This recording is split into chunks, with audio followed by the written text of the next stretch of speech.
ត្រូវបានប្រាប់ថានិងគឺប្រទេសល្អថ្លៃថ្លា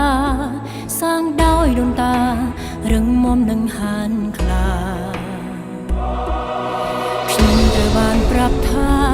និងគឺទឹកនៃដ៏អស្ចារ្យវប្បធម៌មហាពេញដោយអត់កំបាអ្វីៗទីនេះមិនបាត់បង់ព្រៃភ្នំដ៏ធំក្រាស់ក្រៃទន្លេមិនរីករាយបន្តចិញ្ចឹមជីវិតរស់រានគ្រប់យ៉ាងដែលបពាក់បុរសដូនតាបន្សល់យើងនៅតែមាននេះគឺជាវត្តមានដួងព្រលឹងនៃប្រទេសជាតិខ្ញុំ